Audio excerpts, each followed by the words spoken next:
शिवानंद प्रतिष्ठानतर्फे दरवर्षी अश्विन वद्य पंचमीला साजरा होणारा औंध संगीत महोत्सव.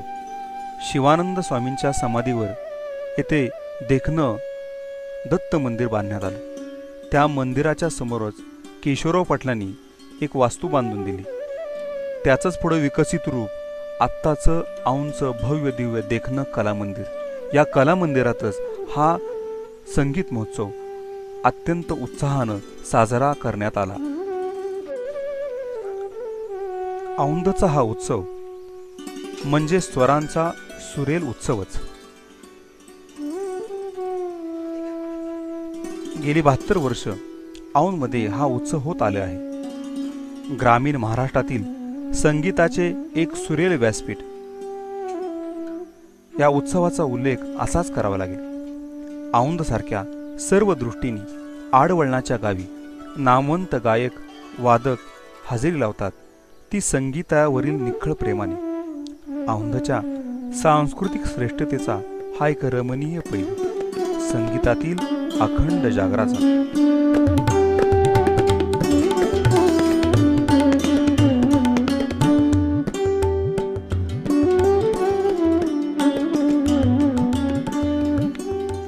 औंधचा महोत्सव शिवानंद स्वामींच्या नावाने ओळखला जातो. शिवानंद स्वामी हे मूळचे यावतकोर, केरळ येथील निवासी. त्यांनी त्यावेळी MA ही उच्च पदवीही घेतली होती. पण त्यानंतर त्यांना वैराग्य आले व त्यांनी घरदार सोडले. ते संन्यासी म्हणून जीवन व्यतीत करू लागले. पुढे स्वामींच्या वार्धक्यात त्यांना अंतुबुवांनी औंधला स्वतःच्या घरी आणले. शिवानंद स्वामी हे अंतुबुवांचे आध्यात्मिक गुरु होते. अंतुबुवांच्या राहत्या घरीच आश्विन वद्य पंचमीला स्वामींचे निधन झाले. स्वामी संन्यासी असल्यामुळे अंतुबुवांनी त्यांची समाधी बांधली आणि या समाधीवर छोटे परंतु सुबक दत्त मंदिर बांधले. औंधच्या उत्सवाची सुरुवात याच तिथीला सुरू करून अंतुबुवांनी आपल्या गुरुला सांगीतिक श्रद्धांजली वाहण्याचा उपक्रम सुरू केला. आज या उत्सवाचे भव्य स्वरूप धारण केले आहे. औंधच्या उत्साहात सेवा करायला मिळणे हे कलाकार स्वतःचा सन्मान समजतात.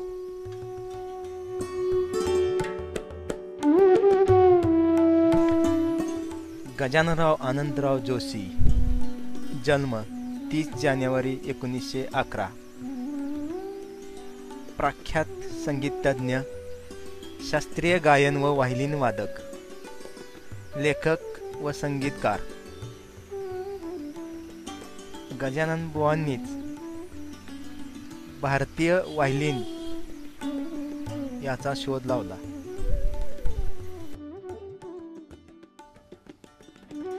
श्रोते नमस्कार.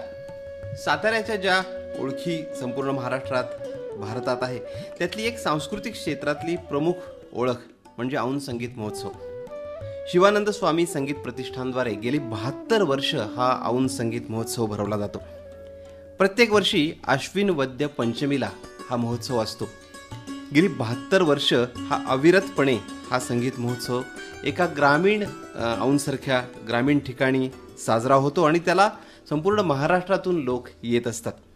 ग्रामीण पार्श्वभूमी असलेल्या ठिकाणी शास्त्रीय संगीताचा असा एखादा कार्यक्रम होण्याचं भारतातलं मला वाटतं हे एकमेव उदाहरण असेल.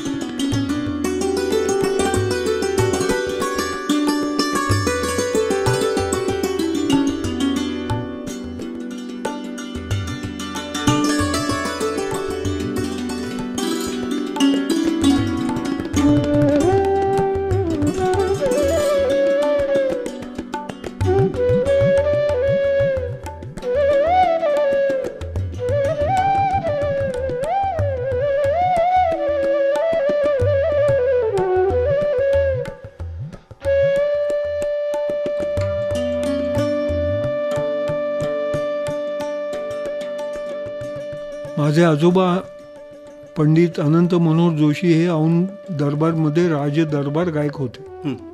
औंधलाच त्यांचं वास्तव्य. त्यामुळं हा उत्सव औंधला का होतो याचं पहिलं कारण म्हणजे ते तिथले रहिवासी. बरोबर. शिवानंद स्वामी हे कोणी संगीतातले अधिकारी पुरुष नव्हते, तर योगविद्येतले संन्यासी साधू पुरुष होते. आणि माझे आजोबा औंधचे थोरले महाराज बाळासाहेब पंत प्रतिनिधी असे अनेक लोक त्या स्वामींचे शिष्य होते. वयाच्या MA झाल्यानंतर त्यांनी जे घर सोडलं ते पुन्हा घरीच गेले नाहीत. सगळं देश तीर्थाटन करत करत ते प्रतापगडला आले. प्रतापगडला त्यांचं 16 वर्ष वास्तव्य होतं. पण पुढे जेव्हा त्यांची तब्येत खालावली तेव्हा डॉक्टरनी सांगितलं की बुवा यांना कुठंतरी खाली घेऊन जा, श्वास करायला त्रास होतोय, कोरड्या हवेत. तेव्हा माझ्या आजोबांनी त्यांना औंधला आणलं.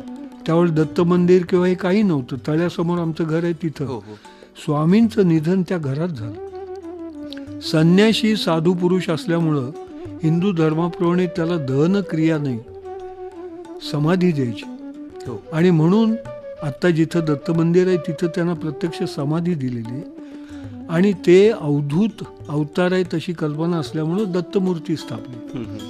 माझ्या आजोबाने एक छोटंसं टुमदार असं दत्त मंदिर बांधलं आणि आपलं घर सोडून ती तिथंच वास्तव्य करून राहिलं. बरोबर. अश्विन वद्य पंचमीला आमचं घर हे सगळं गाणाऱ्या वाजवणाऱ्यांचं. तर आपल्या गुरुला श्रद्धांजली वाहण्याकरता असा प्रघात सुरू झाला की गजानन बुवांचे शिष्य, गजानन बुवा, अंतुबुवांचे शिष्य या सगळ्यांनी त्या पहिल्या अश्विन वद्य पंचमीला या स्वामींच्या पुढं गाण्याने श्रद्धांजली वाहिली. आणि हे त्या उत्सवाचं मूळ आहे. ती लोकांना कल्पना आवडली.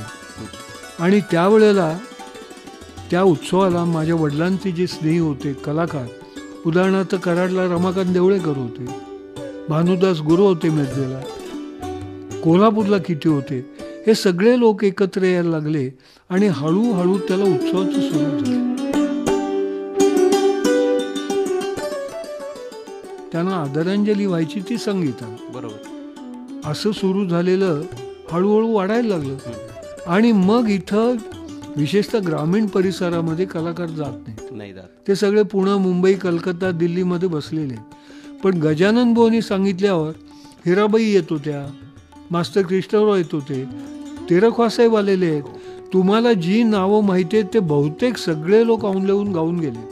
आणि औंधला कलाकार बिदागीच्या लोभानं येत नाहीत, सेवाभावानं येतात. अगदी सेवाभावानं. ग्रामीण परिसरामध्ये वाजंत्रीवाले, ताशेवाले, बँडवाले, लावण्या म्हणणारे यांचा संगीताशी कुठं ना कुठं संबंध असतो. सूर असतो, ताल असतो. समोर बघणारा जो श्रोतृवर्ग असतो तो बहुतेक गांधी टोपी असते, डोक्यावर पागोट असतं, परंतु त्याची शास्त्रीय संगीताची जाण ही विलक्षण असते. भूक म्हणा भूक. तर त्यांना हे सगळं बघितल्यावर फार आनंद झाला. आणि या उत्सवाला 70% ग्रामीण परिसरातले लोक असतात. ते मी सांगितलं त्याप्रमाणे गेल्या वर्षी मी मुद्दाम फॉर्म्स दिले होते की कुठनं येतात. 90 महाराष्ट्राच्या 90 गावात येतात. रत्नागिरीहून येतात, बेळगावहून येतात, पुणे, मुंबई तर आहे, कोल्हापूर, इचलकरंजी, कराड, मिरज हे आमचे बालेकिल्ले.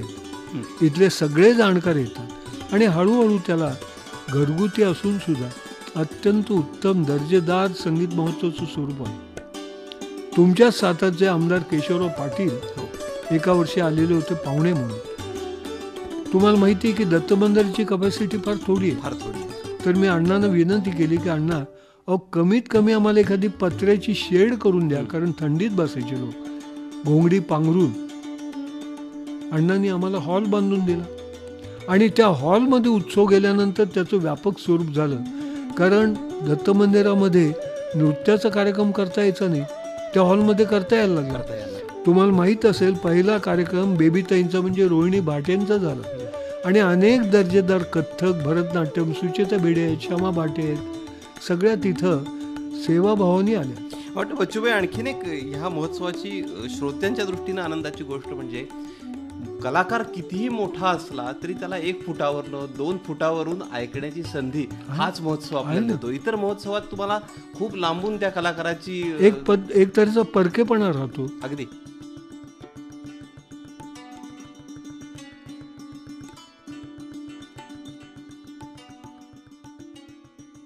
रीता खरवंडीकर, चंद्रकांत महाजन, चंद्रशेखर वझे ज्यांना आपण मगाशी म्हटल्याप्रमाणे बडिंग आर्टिस्ट म्हणतो की यांच्याकडनं अपेक्षा करण्यासारखं आहे, यांच्यातनं उद्या कलाकार घडतील.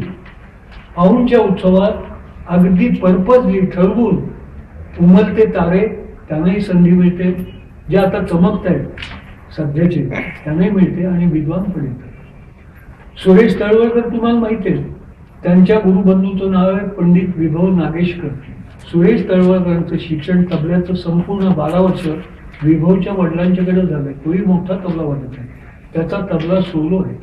मागच्या वर्षी आमच्या उत्सवामध्ये हार्मोनियम वादन झालं सोलो, लोकांना फार आवडलं. आपल्या गावागावात भजनी मंडळ आहेत साताऱ्यामध्ये, कोणीतरी पेटी वाजवतं, पण शिक्षण नाही आहे का? ज्या औंधचं नाव कलानगरी म्हणून देशात माहित आहे, त्या औंधमध्ये आज कीर्तनकार नाही, कवी नाही, लेखक नाही, गायक नाही, डान्सर नाही. म्युझियम आहे, त्या म्युझियमला पार्ट टाइम आहे क्युरेटर. तो 2 दिवस साततचं म्युझियम बघतो आणि 3 दिवस औंधचं म्युझियम. त्या म्युझियमची आज किंमत बिलियन्स मध्ये, एक एक पेंटिंग 10 लाख रुपये जाईल. ईस्टर्न गॅलरी, वेस्टर्न गॅलरी, पण क्युरेटर 3 दिवस येतो. ते काय रेशनिंग ऑफिस आहे का? पण कल्पनाच नाही कोणाला. माझ्या लहानपणी बैलगाड्या होत्या, आज औंधमध्ये कमीत कमी 500 स्कूटर्स आहेत, मोटारी आहेत, 5 कॉलेजेस आहेत. तुमच्या साताऱ्याहून काही मुलं येतात औंधला शिकायला, पण हे विद्यात्मक झालं, अकॅडमिक झालं. आर्टच्या विषयी तुम्ही पुतळे पाहिले, तुम्ही औंधचं म्युझियम पाहिलंय, काय त्याची किंमत करायची? तिथल्या लोकांना कल्पना नाही. अहो इथं काही धंदा नाही, नुसता टुरिझम जर नीट डोक्याने चालवलं तर लक्षावधी रुपये मिळतील. कारण सगळ्या देशातलं कलाकार, चित्रकार, विद्यार्थी यायला तयार आहे. माझे प्रोफेसर बेले, जे स्कूल ऑफ आर्ट्सचे प्रिन्सिपल मित्र आहेत, 40 विद्यार्थ्यांना घेऊन आले, बच्चूभाई आम्हाला म्युझियमचा अभ्यास करायचा. उतरायची सोय नाही. हॉटेल आहेत ना, बघा तुम्ही आमची हॉटेल फुटपाथला लावलेल्या टपऱ्या, नीट पंचतारांकित नको पण नीट जेवण तरी नाही. तुम्ही सांगा आमदाराला, खासदाराला की आता तुम्ही इकडं पण एक 100 रुपयातला 1 रुपये टाका ना त्यांच्यामुळे. त्याच्यामुळे होतं काय की तुम्हाला अनुभव असेल, आपण म्हणतो बघा, हा तो मुलगा ना नकला छान करतो, हा मुलगा ना गातो चांगला. तिथंच थांबतो, 2-3 वर्षांनी कौतुक होतं, पुढे लग्न होतं, त्या संसारात खराब झालं. किती ग्रामीण परिसरात नट झाले, गायक झाले, वादक झाले, आणि त्याचं मुख्य कारण आहे शिक्षणाची सोय नाही. हे आमचे मुन्ना मोदी आहेत, त्यांनी मला, मी जेव्हा आलो तर सांगितलं ऑक्सिजन डान्स अकॅडमी. मला धक्काच बसला, औंधमध्ये ऑक्सिजन डान्स अकॅडमी. आम्ही कार्यक्रम ठरवला होता, लहान मुलं 10 वर्षाच्यातली, त्यांनी पपेट डान्स केला, अतिशय सुंदर. मुंबईच्या लोकांना कौतुक वाटलं, कारण त्यांनी एक डान्सर आणला होता. तो हॉल आहे, त्यांना शिक्षण देत होते. तुम्ही शिकवल्यावर येणार नाही ते, मग का होत नाही? तुम्हाला माहिती का होते, तुम्ही ते मांडा पाहिजे. मी माझी व्याख्या मांडली, पण होतं काय त्यामुळं, शहरातला एक समाज कलाकार म्हणून त्यांची नावं सारखी येतात. बहुजन समाजातले काही कलाकार होऊ शकत नाहीत का? म्हात्रे म्हणून एक शिल्पकार होते, मुंबईमध्ये 10 ठिकाणी म्हात्रेंचे पुतळे आहेत, ते आगरी समाजातले होते. कलेला काही आगरी आणि अमुक अशी जात नसते. खासाहेब अहमदजान तेरफा, काही फैयाज खान मुसलमान होते, आमच्या देवळात बसून दत्तापुरं जात होते. मेझेला अब्दुल करीम खानची कबर आहे, सगळे आपण लोक जातो. कलेमध्ये जात नाही, आणायचा प्रयत्न केला तरी येत नाही. तेव्हा ही जी परंपरा आहे, चांगली परंपरा, भारतीय अभिजात संगीताची अस्सल परंपरा, ती जपण्याचा आम्ही प्रयत्न करतो. आमच्यावर आम्हाला श्रोत्यांची अडचण नाहीच आहे. जे 4 पैसे लागतात, मागच्या वर्षी आम्हाला शरद पवारांनी, तुम्हाला माहिती आहे शरद पवार औंध कॉन्स्टिट्युएन्सी मधून निवडून आले, आपली सीट बारामतीची सुप्रियाला दिली. ठीक सुद्धा त्यांना सांगत की जरा त्या आमच्या उत्सवाबद्दल काहीतरी करा. तो माणूस सुसंस्कृत आहे, त्यांचं राजकारण काय त्याच्याशी मला काही नेहमी कुठल्याही पक्षाचं नाही, सुसंस्कृत आहे. यशवंतराव चव्हाणांचा ते जसे सुचवले, त्यांनी आम्हाला देणगी दिली. माझ्या मित्रांनो कल्पना करा किती दिली असेल, सांगा की, कल्पना करा. किती होत? 25 लाख रुपये दिले ते खाते. आम्ही लगेच ठराव केला की हे पैसे मुंबईला न्यायचे नाहीत, कारण आमची मुंबईला मुख्य संस्था आहे, आमचे मुंबईला मोठे 5 कार्यक्रम होतात. पण मुंबईला कार्यक्रम करायला सोपं आहे, मुंबई येते. आम्ही ते सगळेच्या सगळे पैसे आमच्या स्टेट बँक आणि महाराष्ट्र बँकेत ठेवले. ठराव केलेला आहे की याचं फक्त व्याज वापरायचं, आणि त्यामुळं हा उत्सव आणखी पुढे 25 वर्ष जाणार हे निश्चित झालेलं आहे. माझं वय 78 आहे. मी काळजीत असायचो आमच्या उत्सवाला की 1-2 लाख रुपये दरवर्षी आणून होतं. तर त्याच्याकरता आम्ही रियाज नावाची पहिल्या वर्षापासून स्मरणिका करतो, आताही करतो. मी तुम्हाला या नवीन रियाज जेव्हा प्रकाशन होईल तेव्हा प्रत देईन. मी एका महानगरीत राहतो, हजारो श्रीमंत पडले. आणि तुम्हाला एक गोष्ट सांगतो, लक्षात ठेवा, प्रचार करा. हिंदुस्थान सरकारने एक कायदा काढलाय, ज्या मोठ्या मोठ्या कॉर्पोरेट बॉडीज आहेत, मोठ्या मोठ्या कंपन्या आहेत, त्यांना खर्च वजा जातं जे उत्पन्न राहतं त्याचा 1% सामाजिक कामाला दिला पाहिजे. आता तुम्ही कल्पना करा, टाटा फर्म्स आहेत, अहो त्यांचा 1% म्हणजे सगळ्या सातारीला विकत घेऊ शकतील, आहे की नाही? अंबानी आजच आलाय, सगळ्यात श्रीमंत माणूस. तर त्या कॉर्पोरेट सेक्टरने इकडे लक्ष द्यावं. आमच्या नाही, जिथं जिथं कला संस्था ते बेले 40 विद्यार्थ्याला घेऊन आले औंधला. एक दिवस म्युझिक पाहिलं, 3 दिवस औंधमध्ये. ते जिथं जातील तिथं त्यांना म्हणा, अहो हे सुंदर आहे, हे शेत चांगलं दिसतं, अहो ढग चांगले. 100-160 पेंटिंग काढली. आजही होऊ शकेल. जे स्कूलचे विद्यार्थी दरवर्षी येतात, कोर्स असतो. तुम्ही सांगा, मी मुंबईत राहतो, मलबार हिलला निरभ्र आकाश, चांदण्या, छान वारा येतोय.